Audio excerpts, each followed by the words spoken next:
ஸ்தோத்திரம் ஆண்டவரே, கிருபை நிறைந்த நல்ல தகப்பனை நன்றி செலுத்துகிறோம். இந்த நல்ல மாலை நேரத்தில் நன்றி அப்பா. நல்ல நேரத்திலும் உமது பிள்ளைகள் நாங்கள் ஒன்று சேர்ந்து இணைந்து உங்கள் வார்த்தைகளை தியானிக்கும்படியாக கூடியிருக்கிறோம். கர்த்தருடைய ஆவியானவர் எங்களோடு கூடவே இருந்து எங்களை நடத்துகிறதுக்காக ஸ்தோத்திரம். தகப்பனே, நீங்கள் செய்த எல்லா நன்மைகளுக்காக நன்றி செலுத்துகிறோம். செய்யப்போகிற நன்மைகளுக்காக நன்றி. இந்த நல்ல நாளிலும் கூட தகப்பனே, நாங்கள் ஒன்று சேர்ந்து உங்கள் வார்த்தைகளை தியானிக்க இருக்கிறோம். கர்த்தருடைய ஆவியானவர் எங்களோடு கூடவே இருந்து எங்களை நடத்துகிறதுக்காக ஸ்தோத்திரம். இந்த வேத தியானத்தில் இணைகிற ஒவ்வொருவரையும் கர்த்தர் தாமே அழைத்து கொண்டு வருகிறதுக்காக நன்றி செலுத்துகிறோம். அப்பாவுடைய செல்ல கருத்தில் எங்கள் ஒவ்வொருவரையும் ஒப்புக் கொடுக்கிறோம், அர்ப்பணிக்கிறோம். டாடி, சகல துதிகன மகிமை எல்லாம் அப்பா ஒருவருக்கே செலுத்துகிறோம். எங்கள் மீட்பரும் எங்கள் இரட்சகருமாகிய இயேசு கிறிஸ்துவின் இன்ப நாமத்தில் பணி ஜெபிக்கிறோம் எங்கள் ஜீவனுள்ள நல்ல பிதாவே. ஆமேன், ஆமேன், ஆமேன். கர்த்தர் நல்லவர். இந்த நல்ல மாலை நேரத்துக்காக கர்த்தருக்கு நன்றி செலுத்துகிறேன், கர்த்தரை துதிக்கிறேன். இந்த வேத தியானத்தில் இணைந்திருக்கிறவங்கள் ஒவ்வொருவரையும் கர்த்தராகிய இயேசு கிறிஸ்து நாமத்தினாலே நான் வாழ்த்து வரவேற்றுக் கொள்கிறேன். இம்மட்டுமாய் நம்மை நடத்தி வருகிற நல்ல தகப்பன் இனிமேலும் நடத்துவார்கள். ஓகே, சரி. இந்த நாளிலிருந்து ஒரு 4 நாட்கள் அந்த பிரீமியர் மூலமாக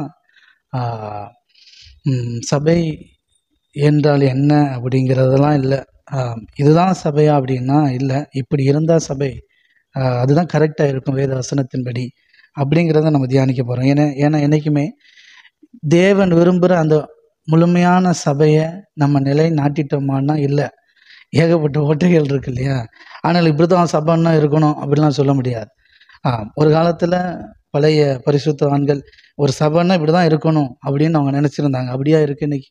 இல்லை, அதுலேயே நிறைய குறைகள் இருக்க தான் செஞ்சது. அப்படி காலம் போகவும் மாறுது. அதனால் இப்படித்தான் அப்படின்லாம் சொல்ல முடியாது. ஆனால் வேத வசனத்தின்படி இப்படிலாம் இருந்தால் நல்லா இருக்கும். ஆமாம், தேவன் விரும்புகிற மாதிரி அந்த சபை இருந்துச்சுன்னா கண்டிப்பாக அது தேவனுடைய நாமம் பெரிதாய் மகிமை அடையும். அது ரொம்ப முக்கியம். ஆமாம், சரிங்களா? ஓகே, நம்ம அதனால் சபையை குறித்து நம்ம அறிய இருக்கிறோம். சரிங்களா? ஓகே, கர்த்தர் நல்லவர். அதனால தான் இது கிறிஸ்துவின் சபை அப்படின்னு தான் நம்ம டைட்டில் இதுக்கு வச்சுருக்குறோம். சரிங்களா?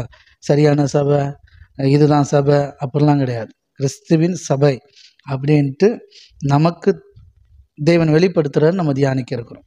சபையில் எப்படி இருக்கணும் அப்படிங்கிறதெல்லாம் நம்ம கற்றுக்கிடும் போது இதுக்கும் நம்மளுடைய வாழ்க்கைக்கு சம்மந்தம் இருக்கான கண்டிப்பாக இருக்குது. ஏன்னா ரட்சிக்கப்படுகிறவர்களே கர்த்தர் எங்கே சேர்த்துட்டு வந்தாரோ அனுதினமும் சபையில் தான் சேர்த்தாரோ. அப்போ அது ரொம்ப முக்கியமானது. சரிங்களா? சரி, ஓகே. இப்போ பாருங்கள், ஃபஸ்ட்டு தெரிஞ்சிருக்க வேண்டியது என்ன அப்படின்னா, சபை தேவ சித்தமா, அதுக்கு நிறைய விளக்கம்லாம் சொல்லுவாங்க. சபைன்னா இப்போ சொல்கிற இந்த சபை அது உண்மைதான். இன்றைக்கி தேவன் ஒரு சபையை உருவாக்கணும்னு நினச்சார் இல்லையா. எபேசியரில் இருக்குது, 1வது அதிகாரம் கடைசியில் இருக்குது. சரீரமாகிய சபைக்கு அவரை தலையாக தந்தருளினார் அப்படின்னு இருக்கு. ரட்சிக்கப்படுகிறவர்களே கர்த்தர் அனுதினம் சபையிலே சேர்த்து கொண்டு வந்தார்ன்னு இருக்கு இல்லையா. அதெல்லாம் பற்றி தான் நம்ம பார்க்க போகிறோம். தேவனுடைய இருதய விருப்பம், ஏன் இந்த சபை தேவைப்படுது, ஏன் சபையின் மூலமாக தேவன் என்ன செய்ய இருக்கிறார் அப்படிங்கிறது தான். ஓகே, நல்லா கவனிச்சுக்கோங்க. இப்போ அப்போஸ்தலர் நடவடிக்கை 2வது அதிகாரம் 47 இருக்குது. ஃபஸ்ட்டு 38லேருந்து நம்ம வருவோம். அப்போ தான் உங்களுக்கு ஓரளவு புரியும். நிறைய நம்ம விளக்கி பார்க்கணும். அது தேவன் வெளிப்படுத்துகிற பிரகாரம் நம்ம பார்ப்போம். சரிங்களா? அதனால தான் இந்த 4 நாள் அப்படி ஃபிக்ஸ் பண்ணியிருக்கிறோம். ஓகே, சரி. அப்போஸ்தலர் நடவடிக்கை 2வது அதிகாரம் 38லேருந்து நான் வாசிக்கிறேன். இதை யார் பேசுகிறா அப்படின்னா பேதுரு பேசுகிறார். பேதுரு ஏசப்பாவுடைய சீசன், பயங்கரமான சீசன். இப்போ அதுக்கு முன்னாடி இந்த பேதுருவை பார்க்கணுன்னா இன்னொரு வசனத்தை பார்த்துட்டு வரும். சரிங்களா? மத்தேயு எழுதின சுவிசேஷம் 16வது அதிகாரம் 18. ஏன்னா இதை யார் பேசுகிறா? பேதுரு பேசுகிறார். 16.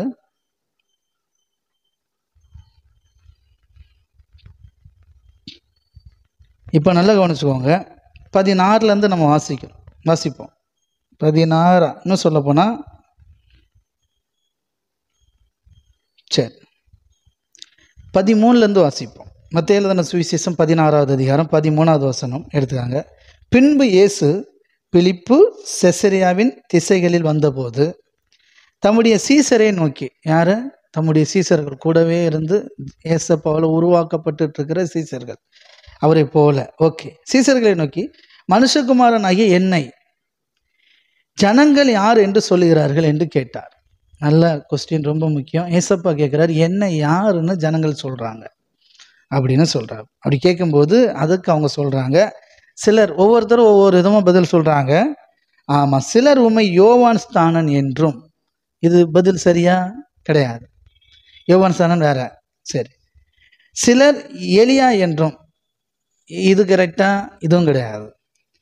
வேறு சிலர் எரேமியா அப்படின்றாப்புல. எரேமியா தீர்க்கதரிசி மறுபடியும் வந்துட்டாரு அப்படின்றாங்க. ஏன்னா உயிர் தெழுதல்லாம் இருக்கு இல்லையா, அதனால வந்துட்டாங்க அப்படின்னு நினச்சிட்டு இருக்கிறாப்புல. சரி. அல்லது தீர்க்கதரிசிகளில் ஒருவர் என்றும் சொல்லுகிறார்கள் என்றார்கள். ஒவ்வொருத்தரும் ஒவ்வொன்றும் சொல்கிறாங்க. தீர்க்கதரிசியிலும் ஒருத்தர் வந்திருக்கிறார் அப்படின்ட்டு.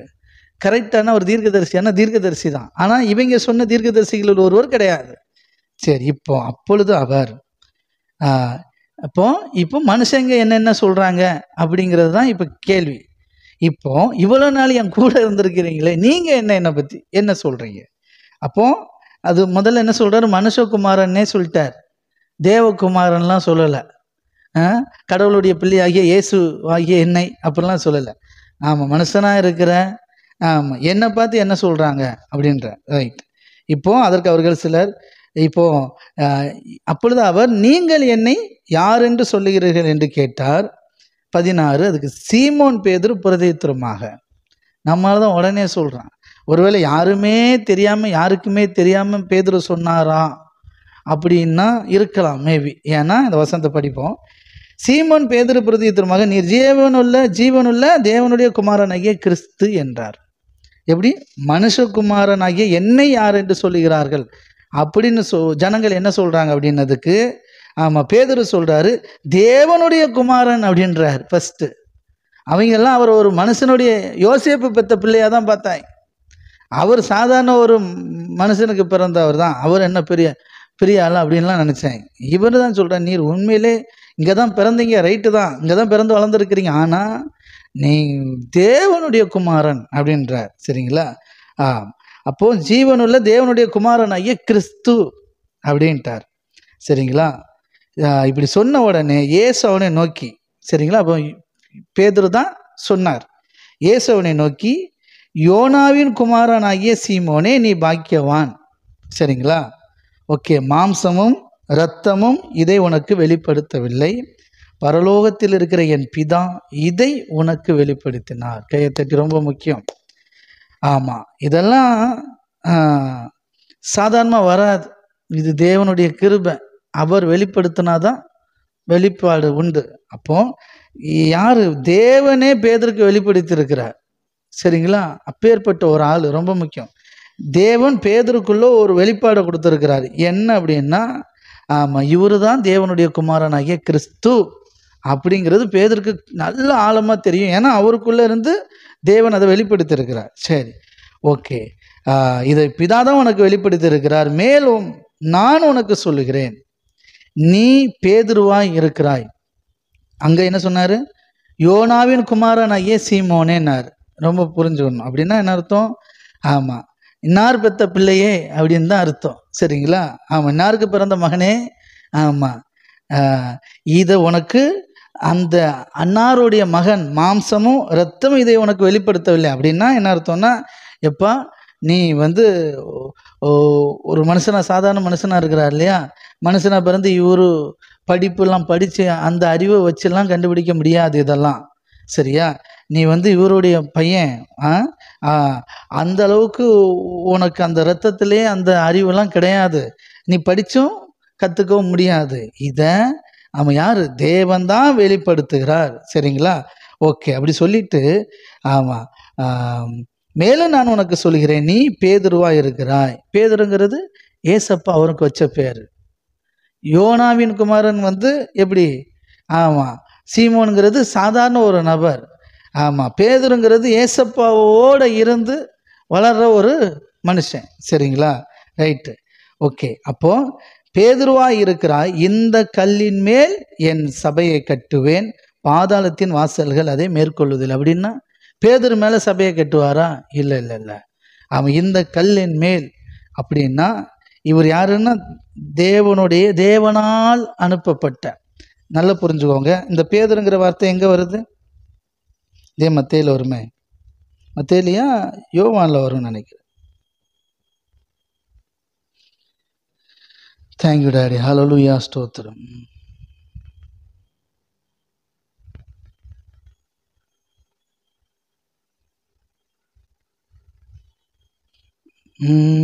அது எல்லாம் இருக்கு.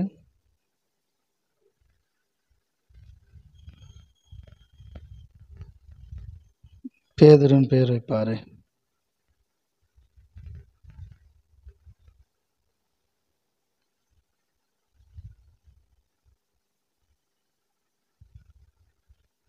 நன்றி ஆண்டவரே, ஸ்தோத்திரம்.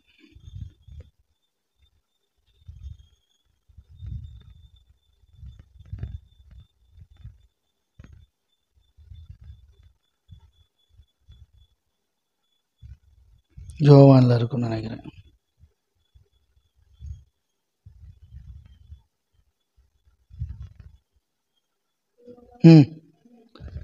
யோவான் 1:42 வசனம் சொல்லுது பாருங்க. யோவான் 1:42 41 அவன் முதலாவது தன் சகோதரனுடைய சீமோனை கண்டு, யாரு? அந்திரேயா. இப்போ பாருங்க 40 யோவானுடைய சீசர், யோவான் தன்னுடைய சீசர்களாக இருந்தாங்க. அதில் அந்திரேயா ஒரு ஆள். இப்போ யோவான் சொன்னதை கேட்டு, இவர் தான் தேவனுடைய தேவ ஆட்டுக்குட்டி அப்படின்னு ஏசப்பை குறித்து யோவான் ஸ்தானம் சொன்னதை குறித்து இவங்க கேள்விப்பட்டு இவங்க அவருக்கு பின்னே சென்றார்கள். 2 பேர் யார்? யோவானுடைய சீசர்கள், யோவானுடைய சீசர்கள் ஏசப்பா பின்னாடி போகிறாங்க. அதில் ஒருத்தர் யார்? சீமோன் பேதுருனுடைய சகோதரனாகிய அந்திரேயா என்பவன். சரிங்களா? அப்போது சீமோன் தான் ஒரு பேர், பேதுருங்கிறது ஏசப்பா வச்ச பேர், அதனால் இங்கே தெளிவாக எழுதியிருக்கிறாங்க. ரைட். அவன் முதலாவது தன் சகோதரனாகிய சீமோனை கண்டு, பார்த்தீங்களா? சீமோன் தான் கூப்பிட்டு இருப்பாங்க. சீமோன் அப்படின்னு கூப்பிட்றாங்க. சீமோன் அப்படின்னு என்ன அப்படின்னா, மேசியாவை பார்த்தோம்ப்பா அப்படின்னு. அப்படியா அப்படின்னா? உண்மையிலாவா அப்படின்னா? ஆமாம். மேசியா என்றால் என்ன அர்த்தம்? கிறிஸ்து. நல்லா கவனிச்சுக்கோங்க. யார் இன்ட்ரடியூஸ் பண்ணுறான்? சகோதரன் தான் சொல்கிறான் கிறிஸ்துவை பார்த்தோம் அப்படின்றான். நல்லா புரிஞ்சுக்கோங்க. இவன் உடனே அப்படியா அப்படின்னு உடனே சரி. பின்பு அவனை இயேசுவினிடத்தில் கூட்டி கொண்டு வந்தான். யார்? சகோதரன் அந்திரேயா தான் கூட்டி கொண்டு வரான். இயேசு அவனை பார்த்து, நீ யோனாவின் மகனாகிய சீமோன், சரியா, நீ கேபா என்னப்படுவாய் என்றார். அப்படின்னா கேபா என்பதற்கு பேதுரு என்று அர்த்தமாம். புரியுதுங்களா? ஆமாம். நீ யோனாவின் குமாரனாக இருக்கிற. இதுக்கு பிறகு யார்? நீ என் கூட இருக்க போகிற. ஆமாம். இப்போ உன் பேர் பேதுரு, சரியா? ஆமாம். கேபா என்று அழைக்கப்படுவா என்றார். சரி, ரைட். இப்போ அங்கே வாங்க. மத்தேயு எழுதின சுவிசேஷம் எத்தனை?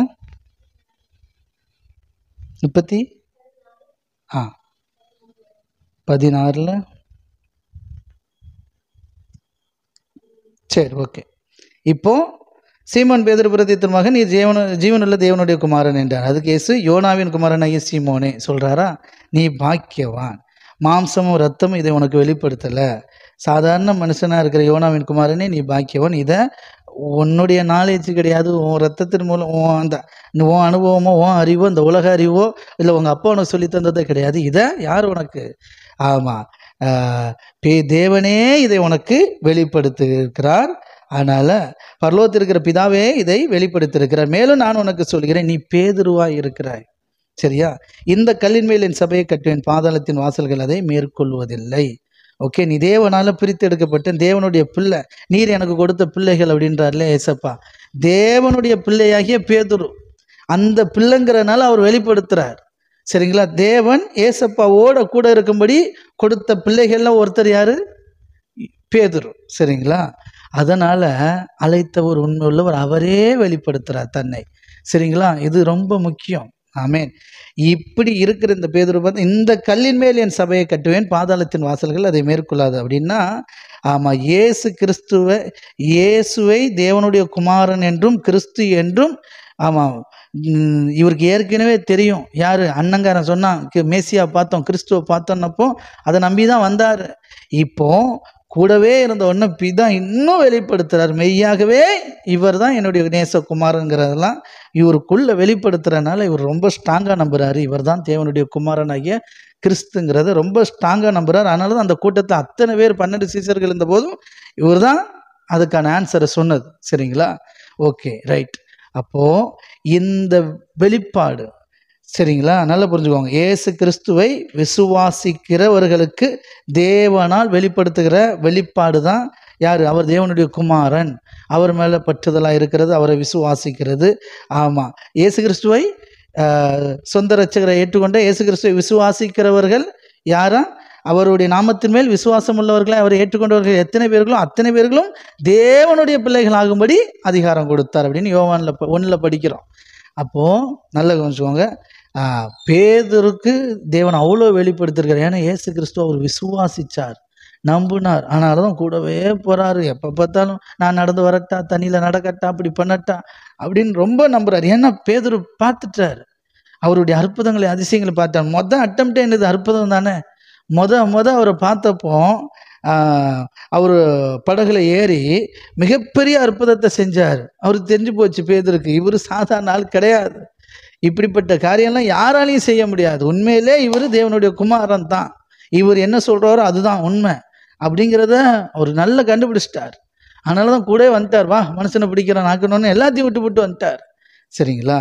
அப்போ அவ்வளோக்குள்ள தேவன், அதான் ரொம்ப முக்கியம், தேவனே கிறிஸ்துவுக்கு பிள்ளையாய் கொடுத்தனால, நீர் எனக்கு தந்த பிள்ளைகள் அப்படின்னு இருக்கு இல்லையா யோவான் 17ஆம் அதிகாரத்தில். தேவனே தந்ததுனால தேவன் தம்முடைய பிள்ளைகளுக்கு அவ்வளோ வெளிப்படுத்துகிறார். சரிங்களா?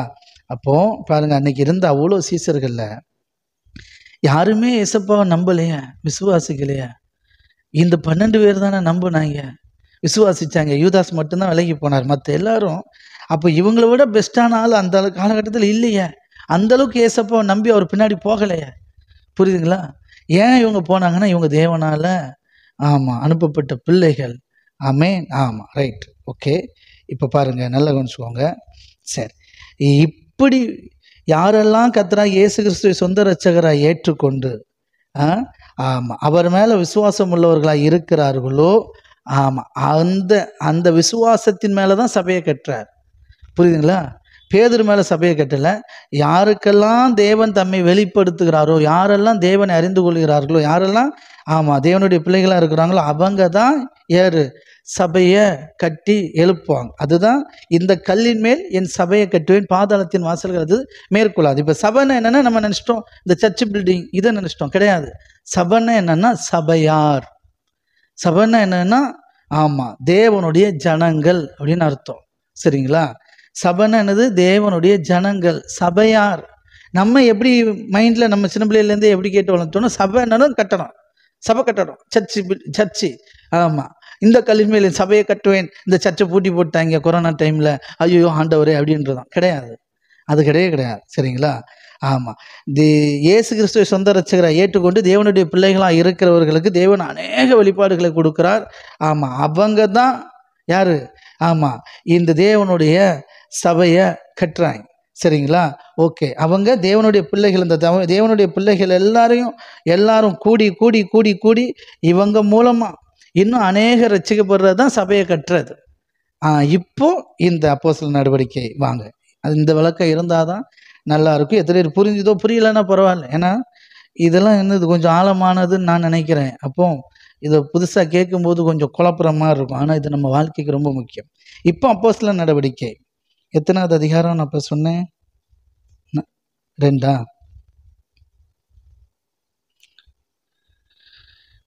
தேங்க்யூ. எத்தனை வசனம்? 38 படிப்போம். அப்போஸ்தலர் நடவடிக்கை 2ஆம் அதிகாரம் 38. பேதுரு அவர்களை நோக்கி, நீங்கள் மனம் திரும்பி, சரிங்களா, பாவ மன்னிப்பு ஒவ்வொருவரும் பாவ மன்னிப்பு கண்டு இயேசு கிறிஸ்து நாமத்தினாலே ஞானஸ்நானம் பெற்றுக்கொள்ளுங்கள், அப்பொழுது பரிசுத்த ஆவியின் வரத்தை பெறுவீர்கள். அப்போ பேதுரு நின்று பிரசங்கம் பண்றார். அப்போ வாக்குத்தத்தமானது உங்களுக்கும் உங்கள் பிள்ளைகளுக்கும் நம்முடைய தேவனாகிய கர்த்தர் வரவழைக்கும் தூரத்தில் உள்ள யாவருக்கும் உண்டாயிருக்கிறது என்று சொல்லி இன்னும் அநேக வார்த்தைகளினாலும் சாட்சி கூறி மாறுபாடு உள்ள இந்த சந்ததியை விட்டு விலகி உங்களை ரட்சித்துக் கொள்ளுங்கள் என்று புத்தி சொன்னான்.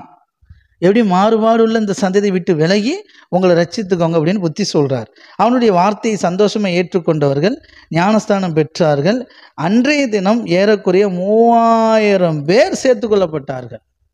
இப்போ புரியுதா? இந்த கல்லின் மேல் என் சபையை கட்டுவேன், பாதாளத்தின் வாசல் அதை மேற்கொள்ளாது அப்படின்னு யாரை பார்த்து சொன்னார்?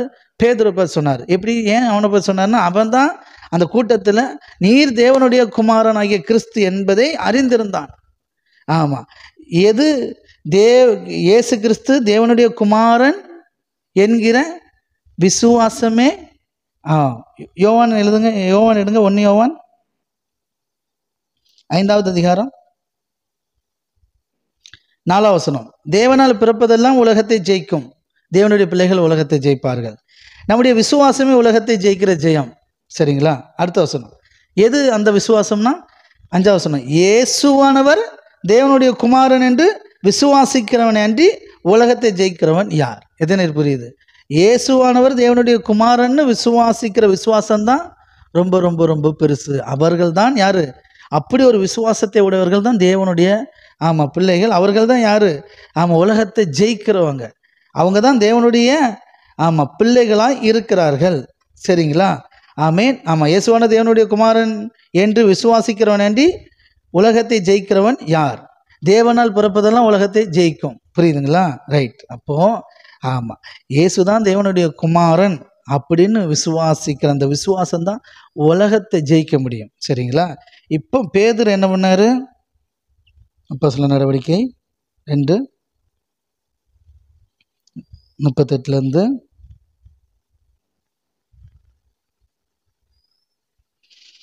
மனம் திரும்பி நீங்கள் ஒவ்வொருவரும் பாவ மன்னிப்பு கண்டு இயேசு கிறிஸ்து நாமத்தினால் ஞானஸ்நானம் பெற்றுக்கொள்ளுங்கள், அப்பொழுது பரிசுத்த ஆவியின் வரத்தை பெறுவீர்கள். வாக்குத்தத்தமானது உங்களுக்கும் உங்கள் பிள்ளைகளுக்கும் நம்முடைய தேவனாய் கர்த்தர் வரவழைக்கும் தூரத்தில் உள்ள யாவருக்கும் உண்டாயிருக்கிறேன் என்று சொல்லி இன்னும் அநேக வார்த்தைகளை சாட்சியாக சொல்லி மாறுபாடு உள்ள இந்த சந்ததியை விட்டு விலகி உங்களை ரட்சித்துக் கொள்ளுங்கள் என்று புத்தி சொன்னான். அவனுடைய வார்த்தைகளை சந்தோஷமாக ஏற்றுக்கொண்டவர்கள் ஞானஸ்தானம் பெற்றார்கள். அன்றைய தினமே ஏறக்குறைய 3000 பேர் சேர்த்து கொள்ளப்பட்டார்கள். சரிங்களா? அப்படி இவருடைய இந்த உபதேசத்தை கேட்டு ஒரு கூட்டமே ஏசப்பாவை சொந்த ரட்சகரை ஏற்றுக்கொண்டுட்டு எல்லாருக்கும் பயம் உண்டாயிற்று. இப்போ 42 அவர்கள் இந்த கூட்டம் ஏசப்பா விசுவாசிச்சாங்க இல்லையா? இந்த கூட்டம் அப்போஸ்தலருடைய உபதேசத்திலும் அந்யோன்யத்திலும் அப்பம் பிட்கிறதிலும் ஜெபம் பண்ணுவதிலும் உறுதியாய் தரித்திருந்தார்கள். மற்ற எல்லாருக்கும் பயம் உண்டாயிட்டு அப்போஸ்தலர்களாலே அநேக அற்புதங்களும் அடையாளங்களும் செய்யப்பட்டது. விசுவாசிகள் எல்லோரும் ஒருமித்து சகலத்தையும் பொதுவாய் வைத்து அனுபவித்தார்கள். எந்த விசுவாசிகள்? அதான் நான் சொன்னேன்.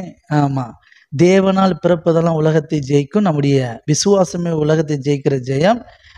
இயேசு கிறிஸ்து தேவனுடைய குமாரன் என்று விசுவாசிக்கிற விசுவாசம்தான் என்ன விசுவாசம்?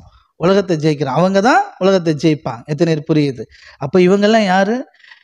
பேதுரு பிரசங்கம் பண்றதை கேட்டு இயேசு கிறிஸ்து தேவனுடைய குமாரன் என்று விசுவாசித்து அவங்க இயேசு கிறிஸ்துவை சொந்த இரட்சகராய் ஏற்றுக்கொண்டார்கள். இந்த விசுவாசிகள் எல்லோரும் ஒருமித்து சகலத்தையும் பொதுவாய் வைத்து அனுபவித்தார்கள். சரிங்களா? இந்த அளவுக்கு ஏசப்பா விசுவாசிச்சாங்க பேதுருடைய பிரசங்கத்தை கேட்டு. அதனால தான் இப்போ புரியுதா? இந்த கல்லின் மேல் என் சபையை கட்டுவேன், பாதாளத்தின் வாசல் மேற்கொள்ளாது. அப்படின்னு என்ன அர்த்தம்னா, இயேசு கிறிஸ்து தான் தேவனுடைய குமாரன், அவர் உயிர் தெழுந்த தேவனுடைய குமாரன் என்று விசுவாசித்தவர் யாரு?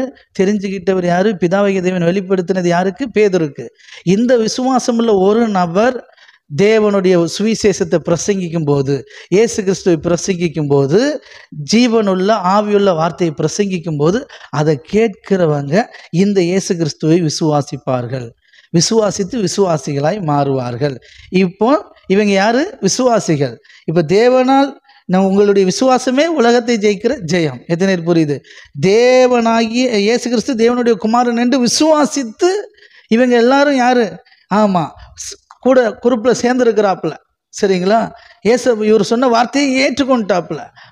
இயேசு கிறிஸ்து தான் மெய்யாகவே தேவனுடைய குமாரன் அப்படின்னு விசுவாசிச்சுட்டாங்க.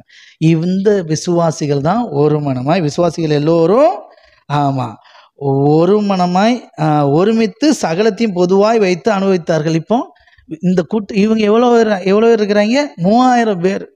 அதுபோக இந்த சீசர்கள் எல்லாரும் சேர்ந்த இந்த கூட்டத்துக்கு பேர் தான் என்னது? சபை. புரியுதுங்களா? இதுக்கு பேர் தான் சபை.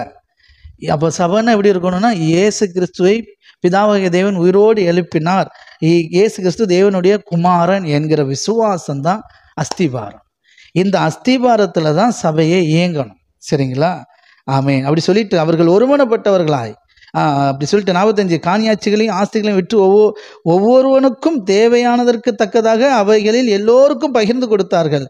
அவர்கள் ஒருமனப்பட்டவர்களாய். எப்படி? சபைன்னா எப்படி இருக்கணும்? ஒருமனப்பட்டவர்களாய் தேவாலயத்தில் அனுதினமும் தரித்திருந்தார்கள். அதுபோக வீடுகள் தோறும் அப்பம் விட்டும் மகிழ்ச்சியோடும் கபடமில்லாத இருதயத்தோடும் போஜனம் பண்ணி, ரொம்ப முக்கியம். தேவாலயத்தையும் தரிச்சிருந்தாங்க, வீடுகள் தோறும் அப்பம் விட்டு வீடுகளையும் கூடி வந்தாங்க. என்னது, கபடம் இல்லாத இருதயத்தோடு போஜனம் பண்ணினார்கள். நம்ம கம்யூனியன்றோம் இல்லையா, அவங்க ஆக்சுவலி சாப்பிட்டாங்க ஒன்றா. அதனால தான் நம்ம ஊழியத்தை அப்படி தான் டிசைன் பண்ணியிருக்கிறோம். நம்ம சர்ச் இந்த சபை கட்டடம் கட்டி நம்ம ஆராதனை தொடங்கின பிறகு வர்றவங்களுக்கெல்லாம் நம்ம சாப்பாடு சாப்பிடணும் ஒன்றா உட்காந்து நம்ம. ஆமாம், அது ரொம்ப முக்கியம். இந்த கம்யூனியன் அப்படின்னு இருக்கு இல்லையா, தயவுசெய்து நல்லா புரிஞ்சுக்கோங்க. ஏசப்பா நினைவு கூறுறது அப்படின்னா இந்த பிரெட்டு இதை போட்டு பண்ணுறது கிடையாது. அதெல்லாம் நம்ம பார்ப்போம் ஃப்யூச்சரில், அதெல்லாம் மாறிடும். கம்யூனியன் இந்த அப்பம் இதெல்லாம் கிடையாது. ஆமாம், ஆராதனை முடிஞ்சோடனே நம்ம எல்லாரும் சேர்ந்து சாப்பிடுவோம் இல்லையா, அதுதான் கம்யூனியன். சரிங்களா? எத்தனை பேருக்கு நம்ப முடியுது? நிறைய பேருக்கு இடிக்க ஆரம்பிச்சிடும். என்னது? ஆமாம், இன்னும் உங்களுக்கு தைரியமாக சொல்கிறேன், புரிகிற மாதிரி சொல்கிறேன். ஃப்யூச்சரில் நம்ம இந்த அப்பத்தையும் இந்த ரசத்தையும் இதெல்லாம் எடுக்க போகிறதே கிடையாது. ஆமாம், நம்ம கம்யூனியன் எப்படி இருக்கும்னா, நம்ம எல்லாரும் சேர்ந்து கூடி சாப்பிடுவோம், அதுதான் கம்யூனியன். சரிங்களா? இது இப்போ இல்லை, முன்னாடி வச்சே சொல்லிட்டு இருக்கிறோம். இப்போ நேற்று இல்லை. ஏன்னா நல்லா நான் பார்த்துட்டேன், அந்த ஏசப்பா என்ன பண்ணார், அந்த கம்யூனியனுக்கு என்ன சொல்லுவார், அதை எடுங்க. மத்தேயு எழுதின சுவிசேஷம்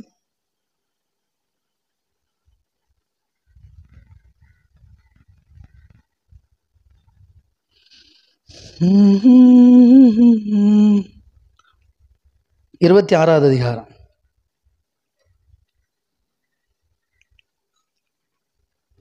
25லேருந்து வாசிக்கிறேன். 26வது அதிகாரம் 26லேருந்து கூட நீங்கள் படிக்கலாம், 25லேருந்து நான் வாசிக்கிறேன். அவரை காட்டி கொடுத்த யூதாசும் அவரை நோக்கி ரவி நானும் என்றான். 26லேருந்து வாசிக்கிறேன். 26 அவர்கள் போஜனம் பண்ணுகையில் என்ன பண்ணாங்க சார்? இதுக்கு பேர் என்ன பேர்? போஜனம் பண்ணுறேன்னா என்னது சார்? சாப்பிட்றது. நல்லா புரிஞ்சுக்கிடணும். அப்படின்னா என்ன அர்த்தம்? அவங்களுடைய சாப்பாடு என்னது? அந்த அப்பம், அதுக்கு தண்ணிக்கு திராட்சை ரசம், அது அவங்களுடைய உணவு. மறுபடியும் சொல்கிறேன், ஆமாம், ஏசப்பா சாப்பிட்ட உணவு என்னது? ஆமாம், அப்பமும் திராட்சை ரசமும். இப்போ அதை தான் இப்போ நம்ம பண்ணிகிட்ருக்குறோம். அந்த அப்பமும் அந்த திராட்சை ரசத்தையும் நம்ம பண்ணிகிட்ருக்குறோம். நீங்கள் சொல்லுங்கள், மனசாட்சிப்படி சொல்லுங்கள். இப்போ நான் என்ன சொல்கிறேன் அப்படின்னா, ஃப்யூச்சரில் நம்ம சபை எப்படி இருக்குன்னா, நம்ம கம்யூனியன் எப்படி எடுப்போம்னா, சர்வீஸ் நடக்கும்போதோ சரி, இல்லை சர்வீஸ் முடிஞ்சதுமே நம்ம சாப்பிடுவோம், நல்ல ஒரு சாப்பாடு சாப்பிடுவோம். அதுதான் கம்யூனியன்றேன். அப்படி தான் மாறும். இந்த அப்பம், இந்த ரொட்டி துண்டு இதெல்லாம் வராது. ஏற்றுக்கொள்ள மனதாக இருந்தால் ஏற்றுக்கொள்ளுங்க, இருக்க விரும்பணும் இருக்க. ஏன் அப்படின்னா, இப்போ நான் உங்களுக்கு புரியமாக சொல்கிறேன். இதை யார் சார் கொண்டு வந்த இந்த வழக்கத்தை? இந்த பேப்பர், இதுதான் கிறிஸ்துவின் சரீரம், இது மட்டும்தான் அப்படின்னு யார் கொண்டு வந்தது? நம்ம அப்படி கிடையாது. உங்களுக்கு தெரியும், நம்மலாம் சிப்ஸை வச்சே கம்யூனியன் எடுத்த ஆட்கள், பச்சை தண்ணி வச்சு தான் கம்யூனியன் எடுத்த ஆட்கள். இதெல்லாம் எதுக்காக? ஆமாம், இதில் நமக்கு தேவன் தந்த வெளிச்சம். சரிங்களா? இதே போல தான் நம்ம சாப்பிட்றதும், நமக்கு பிடிச்ச சாப்பாடை சாப்பிட்றது தான். நீங்கள் தண்ணி வச்சு தான் சாப்பிடுவோம். சரிங்களா? உங்களுக்காக வேணால் தண்ணி வச்சுக்கிடலாம். அன்றைக்கி அவங்க சாப்பிட்டாங்க சார், அதுதான் கம்யூனியன். இன்னும் சொல்லப்போனால் அந்த அப்பம், அந்த என்ன சொல்கிறதுக்கு, திராட்சை ரசம், அது அடையாளத்துக்காக சொன்னார். அதனால தான் நம்ம என்ன பண்ணுறோம், சாப்பாடும் வைக்கிறோம், தண்ணியும் வைக்கிறோம். ஆமாம், அந்த அப்பம் இயேசு கிறிஸ்துவுடைய சரீரம். சரிங்களா? ஆமேன். அந்த திராட்சை ரசம் இயேசு கிறிஸ்துவின் ரத்தம். அதை ஏசப்பா என்ன பண்ணான்னா, ஒரு அப்பத்தை பிச்சு எல்லாருக்கும் பகிர்ந்து கொடுத்தார். சரிங்களா? அந்த மெத்தடில் தான் இப்போ நம்ம பண்ணுறோம். அதை தான் நான் என்ன சொல்கிறேன்னா, ஒரே சட்டியில் சோத்தை பொங்கி எல்லாத்துக்கும் பிரித்து கொடுக்க போகிறோம். அதுவும் ஒன்று தானே இல்லையா? எனக்கு பிச்சு தான் தரணுன்றீங்களா? ஒன்று தான். அவருடைய இரத்தத்துக்கு அடையாளமாக தண்ணி. நாம் அவரை நினைவு கூறும்படி நாம் உட்காந்து சந்தோஷமாக சாப்பிட்றது தான் தெய்வ சித்தம். இதை கலாச்சாரம் இதெல்லாம் நூதன உபதேசம் என்னவும் சொல்லிட்டு போட்டோம் சார். அப்போ நான் சொல்கிறேன், மனசாட்சிப்படி சொல்லுங்கள், ஏசு கிறிஸ்து செஞ்ச மாதிரியே நம்ம செய்யணும் இல்லையா? ஏசு கிறிஸ்து எப்படி ஏசு கிறிஸ்து செஞ்ச அந்த அப்போ தான் சாப்பிட்றோமா? எதுன்னு புரியுது? அப்படி தான் சாப்பிட்றோமா? இல்லை, நம்ம எவனோ போடுற அப்பத்தை சாப்பிட்டுட்டு இருக்கோம். அதுக்கு நம்ம ப்ளஸ் பண்ணி ஜோம் பண்ணி சமைச்சு சாப்பிட்ற சாப்பாடு பெட்டருன்றேன். சரி, இன்னொன்று, ஏசு கிறிஸ்து உடுத்துன அங்கேயே தான் எத்தனை பேர் உடுத்துட்ருக்கீங்க? அப்போது நல்லா புரிஞ்சுக்குவோம். அதை பின்பற்றணும் அப்படின்னா எல்லாத்தையுமே பின்பற்றணும். அப்படியா ஏசப்பா சொன்னார் அங்கேயே தான் உடுக்கணும் அப்படி சொன்னாரா? அந்தந்த காலகட்டத்துக்கு ஏற்ற மாதிரி நம்ம ட்ரெஸ் கொடுக்குறோம். சரிங்களா? இதெல்லாம் நல்லா புரியணும் பாருங்க. ஏதோ சும்மா பாரம்பரியமா பண்ணிட்டு இருக்காங்க. நம்மளும் சேர்ந்து சும்மா குருட்டம்போக்குல பண்ணிறக்கூடாது. ஓகே. கர்த்தர் நல்லவர். அப்படி சொல்லிட்டு ஆ இயேசுவ சொன்னாரு, போஜனம் பண்ணுகையில் அவங்க சாப்பிட்டாங்க.